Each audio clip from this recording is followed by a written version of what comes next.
सीतारामचंद्राभ्याम नमः। श्रीमद् वाल्मीकि रामायण अयोध्या कांड 10वां सर्ग।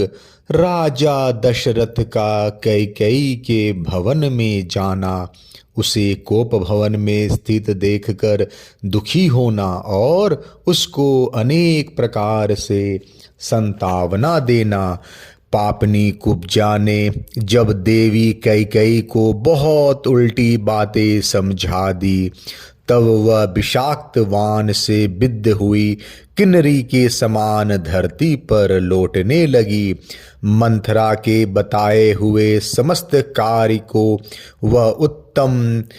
यह बहुत उत्तम है, ऐसा मन ही मन निश्चय करके बातचीत में कुशल भामिनी कैकेयी ने मंथरा से धीरे धीरे अपना सारा मंतव्य बता दिया।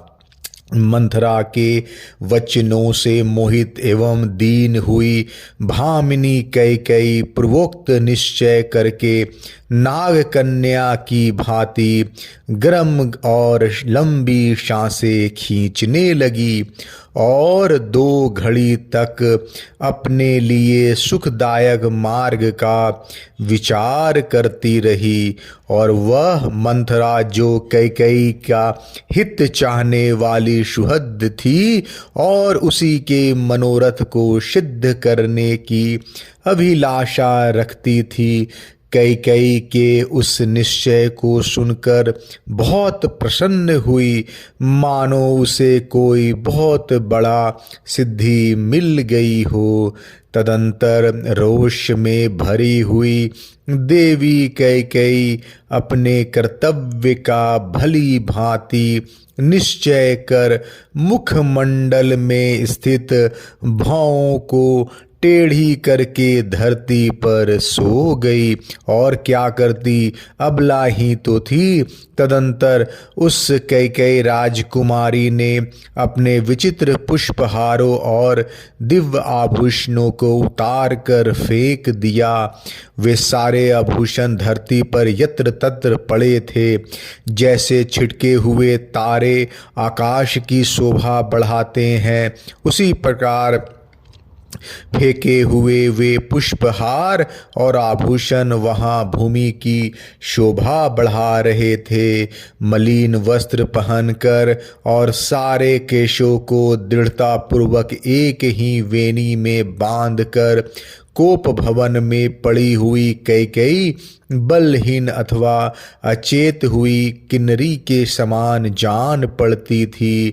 उधर महाराज दशरथ, मंत्री आदि श्री राम के राज्याभिषेक की तैयारी के लिए आज्ञा दे सबको यथा समय उपस्थित होने के लिए कहकर रनिवास में गए। उन्होंने सोचा, आज ही श्री राम के अभिषेक की बात प्रसिद्ध की गई है, इसलिए यह समाचार अभी किसी रानी को नहीं मालूम हुआ होगा। ऐसा विचार कर जितेंद्रिय राजा दशरथ ने अपनी प्यारी रानी को यह प्रिय संवाद सुनाने के लिए अंतःपुर में प्रवेश किया। उन महायशस्वी नरेश ने पहले कैकेयी के श्रेष्ठ भवन में प्रवेश किया।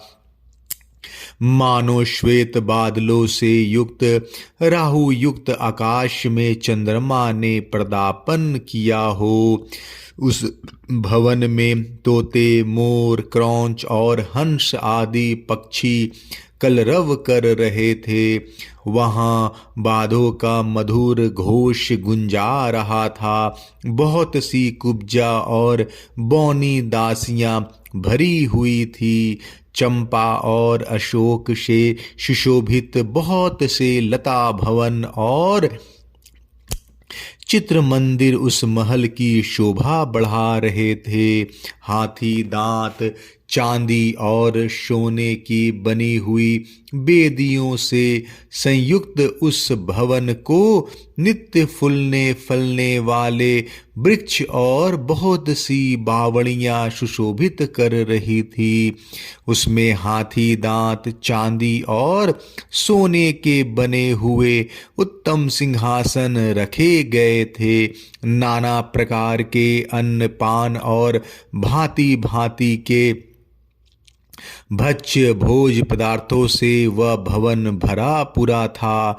बहुमूल्य आभूषणों से संपन्न कैकेयी का वह भवन स्वर्ग के समान शोभा पा रहा था। अपने उस समृद्धिशाली अंतःपुर में प्रवेश करके महाराज राजा दशरथ ने वहां की उत्तम सैया पर रानी कैकेयी को नहीं देखा। काम बल से संयुक्त वे नरेश रानी की प्रसन्नता बढ़ाने की अभिलाषा से भीतर गए थे। वहां अपनी प्यारी पत्नी को न देखकर उनके मन में बड़ा विषाद हुआ और वे उनके विषय में पूछताछ करने लगे। इससे पहले रानी कैकेयी राजा के आगमन की उस बेला में कहीं अन्यत्र नहीं जाती थी। राजा ने कभी सुने भवन में प्रवेश नहीं किया था, इसलिए वे घर में आकर कैकेयी के बारे में पूछने लगे। उन्हें यह मालूम नहीं था कि वह मूर्खा कोई स्वार्थ सिद्ध करना चाहती है। अतः उन्होंने पहले की ही भांति प्रतिहारी से उसके विषय में पूछा। प्रतिहारी बहुत डरी हुई थी। उसने हाथ जोड़कर कहा, देव देवी कैकेयी अत्यंत कुपित हो कोप भवन की ओर दौड़ी गई है।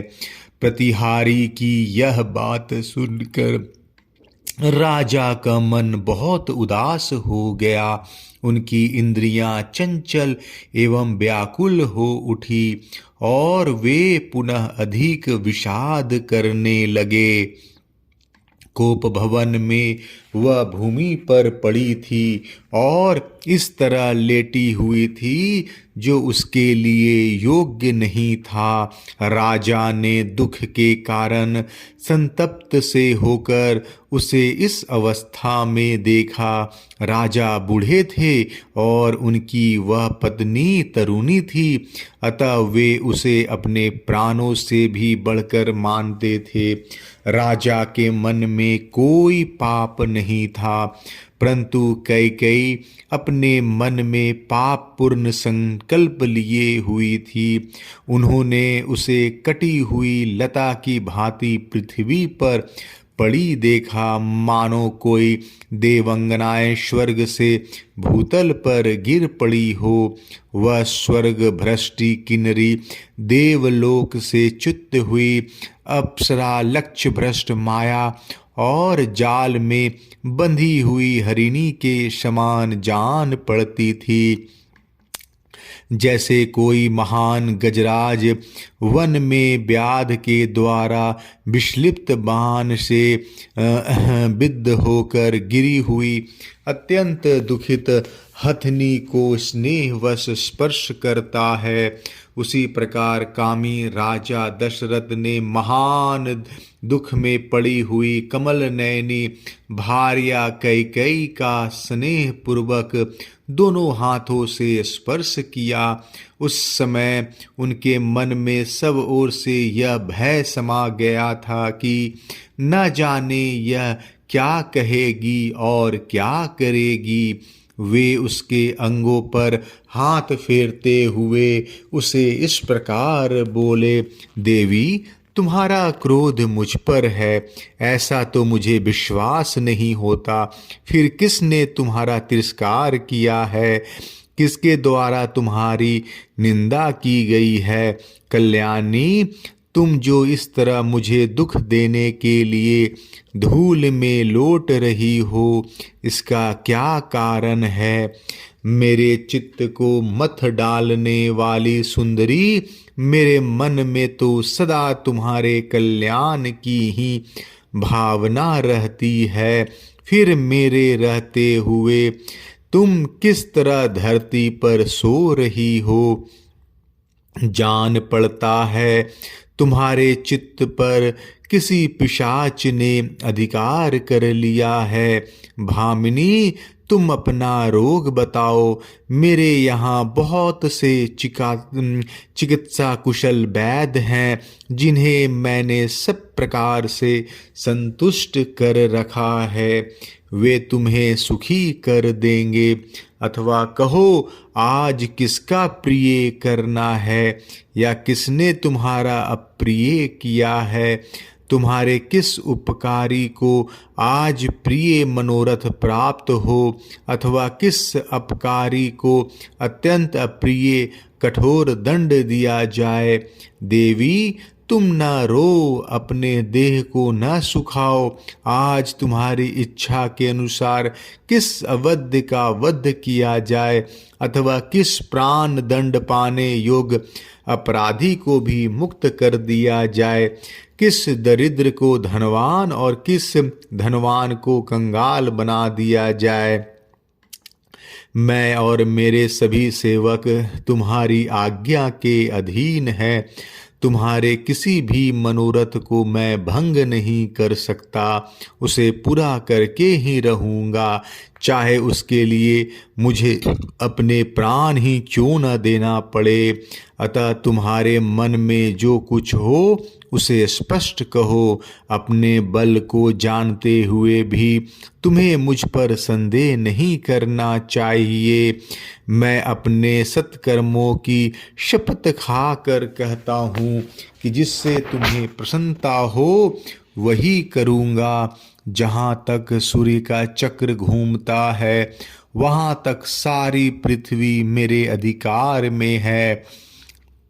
द्रविड़, सिंधु, सौवीर, सौराष्ट्र, दक्षिण भारत के सारे प्रदेश तथा अंग वंग, मगध, मत्स्य, काशी और कौशल, इन सभी समृद्धशाली देशों पर मेरा आधिपत्य है।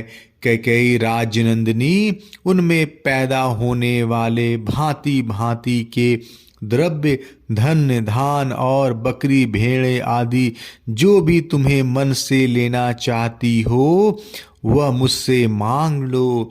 भीरू, इतना कलेश उठाने प्रयास करने की क्या आवश्यकता है। शोभने, उठो उठो। कैकेयी, ठीक ठीक बताओ, तुम्हें किसने कौन सा भय प्राप्त हुआ है। जैसे अंशुमाली सूर्य कोहरा दूर कर देते हैं, उसी प्रकार मैं तुम्हारे भय का सर्वथा निवारण कर दूंगा। राजा के ऐसा कहने पर कैकेयी को कुछ संतावना मिली। अब उसे अपनी स्वामी से वह अप्रिय बात कहने की इच्छा हुई। उसने पति को और अधिक पीड़ा देने की तैयारी की।